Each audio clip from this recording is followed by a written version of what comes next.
Dans cette leçon, on va voir comment monter un financement solide.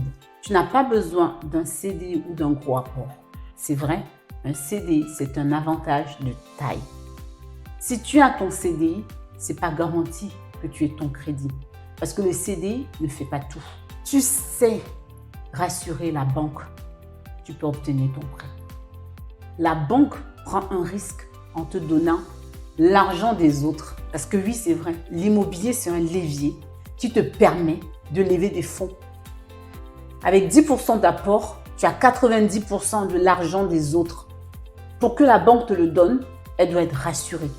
Elle doit avoir une garantie en lisant ton dossier que cet argent reviendra. Ce que la banque veut voir, un dossier complet, ton projet en détail.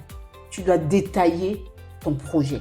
La banque ne doit pas t'appeler 10 000 fois pour avoir des informations sur ton projet. Ton projet doit être complet. Tu as une checklist dans cette formation qui te donne des indicateurs pour tout ce que tu devrais mettre dans ton dossier. Il est important que ton dossier soit complet. Le cash flow attendu doit être visible, calculé. Les garanties que tu proposes doivent être claires. La banque prend un risque en faisant affaire avec toi. Quelle est la garantie que tu leur apportes? Pense-y. Un point clair sur la fiscalité du montage. La banque doit savoir comment tu comptes investir ce bien, comment tu comptes l'exploiter. En LMNP, est-ce que tu comptes faire une SCI? Est-ce que tu comptes l'acheter en nom propre? Comment? Est-ce que tu as pensé à la fiscalité pour ton projet immobilier? Ce sont des points qui montrent à la banque que tu es un investisseur aguerri, que ton projet a été préparé en amont et qu'il peut te faire confiance. À part naturellement les 3 derniers relevés de compte que tu dois avoir nettoyés, préparés, astiqués, ça doit être visible sur tes relevés de compte que tu es quelqu'un qui sait gérer ses finances. C'est quoi gérer ses finances? C'est de ne pas avoir de découvert. C'est de ne pas avoir 10 000 lignes sur un relevé mensuel. Il faut éviter de faire 10 000 courses avec ta carte bancaire. La banque doit voir que tu n'es pas quelqu'un qui joue au jeu du hasard, que tu ne prends pas beaucoup de risques. En gros, tu es un bon père de famille. Si tu as des questions sur le montage de ton projet immobilier en ce qui concerne ton financement, tu peux me contacter. J'ai un accompagnement spécial pour le montage financier solide pour te permettre justement de réaliser un bon montage. C'est important. C'est la clé d'ailleurs. Sans financement, pas d'achat immobilier. Sauf si tu le fais autrement. Et les autres possibilités, on les a.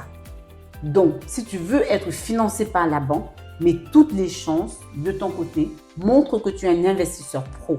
Si c'est ta résidence principale, ce sera un peu plus facile, mais il faudra vraiment que tu mettes toutes les chances de ton côté pour que la banque te fasse confiance, que tu valorises ton profil, que tu montres que tu as un profil sérieux, que tu mettes en avant ta préparation et que ta stratégie soit claire, que tu te positionnes comme quelqu'un qui maîtrise son sujet. C'est important pour les banques. Pense aux leviers complémentaires. Travailler avec un courtier pour faire la différence. Si tu n'as pas le temps de faire 10 000 banques, alors réfléchis si ce n'est pas plus avantageux pour toi de travailler avec un courtier qui coûte en général 1 voire 1,5% du prix de ton projet. Lui, il maîtrise plusieurs banques. Il connaît les banques. En fonction de ton profil, il saura te guider. Il saura te dire telle banque, elle fait du 110%, telle banque, elle fait du 100%, telle banque, elle peut accepter ton profil même si tu n'as pas de CDI.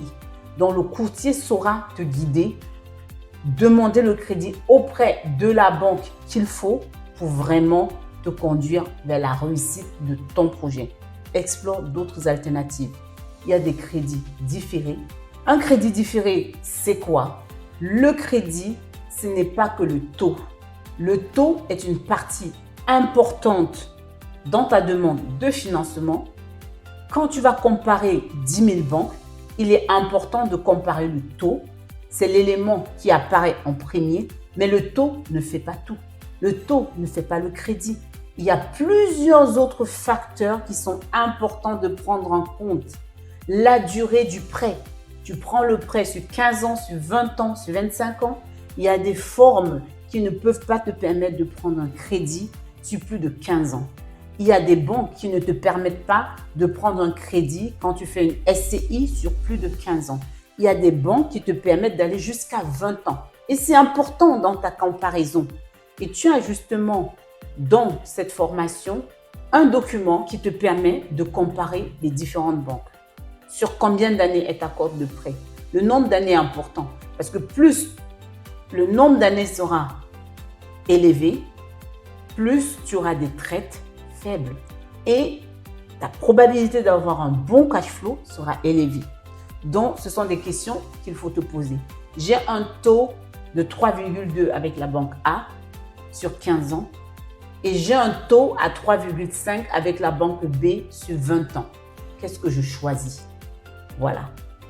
Qu'est-ce que j'ai comme traite à la fin du mois?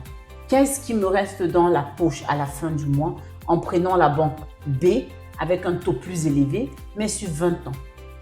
Il y a des banques qui te financent sur 25 ans quand tu le fais en nom propre. Si tu veux faire de la LMNP, en fonction de tes revenus, tu verras si c'est quelque chose qui passe pour toi. Enfin, il y a des banques qui vont regarder que tu as par exemple une épargne, ils vont faire le nantissement d'un produit d'épargne et ils pourront par la suite te financer. Donc, il y a beaucoup d'alternatives. Il y a le crédit différé, ça veut dire tu achètes un bien, 300 000 euros, tu vas faire des travaux de 5, 10 000, 20 000 euros, tu mets une note de travaux dans ton achat et tu demandes à la banque d'avoir un différé. Le différé, il peut être partiel, il peut être total, il peut être sur 6 mois, il peut aller jusqu'à 3 ans. C'est possible. Tu peux avoir une offre de prêt avec un différé total sur 3 ans. Est-ce que tu imagines ce que ça représente? Ça veut dire que pendant 3 ans, admettons que ton remboursement est de 1 000 euros par mois, tu as la possibilité de te reconstruire ton apport. Parce que pendant 3 ans, tu payeras 0 à la banque. Donc, ça fait 1 000 euros fois 12, ça fait 12 000 euros. Ça te fait 36 000 euros. Ça veut dire c'est pratiquement les 10% que tu as mis dans ton achat de 300 000 euros. Voilà les possibilités avec un achat avec crédit différé pour raison travaux. C'est pour ça que je dis à mes coachés, vous pouvez le faire tout seul, vous pouvez faire la formation. Si vous avez des questions, n'hésitez pas à prendre l'accompagnement parce que justement, l'accompagnement vous fait vraiment avoir un projet bancaire structuré. Un projet bancaire qui peut vous faire économiser jusqu'à 36 000 euros. Oui, c'est possible. Et ça, ce n'est qu'un seul volet de la chose. Parce que si au lieu de prendre un crédit de 15 ans, tu arrives à trouver une banque qui te fait un crédit de 20 ans et que la différence mensuelle entre les deux crédits est de 300 euros mensuels par exemple, ça te fait déjà un cash flow de 300 euros en plus chaque mois. Parce qu'au lieu de payer les traites à 1 500 euros, tu vas payer les traites à 1 200 euros. Ça te fait déjà 300 euros par mois. Sur 10 mois, ça te fait 3 000 euros. 3 600 euros par an que tu vas économiser sur ton frais parce que tu as eu la bonne approche. Donc, il est important vraiment de raconter une histoire claire, rentable et sécurisée à la banque. J'ai trouvé un bien immobilier qui est en dessous du prix de marché, qui a un super emplacement et voilà comment je compte l'exploiter. Je compte faire de la colocation parce que à côté, il y a une université et je compte la louer aux étudiants.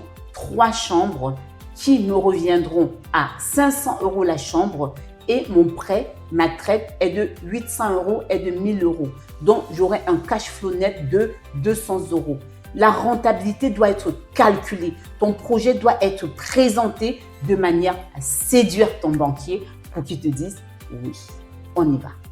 Et qu'il te demande à quand le prochain projet. Ah oui, parce que c'est comme ça quand ça se passe bien avec les banques. Donc, tu dois montrer que tu maîtrises ton projet. 95% des gens ne le font pas. Si tu montres que tu es au-dessus de ces 95% de personnes qui viennent faire des prêts immobiliers à la banque, alors il n'y a aucune raison, même sans CDI, que la banque ne te dise pas oui. Donc, prépare ton projet.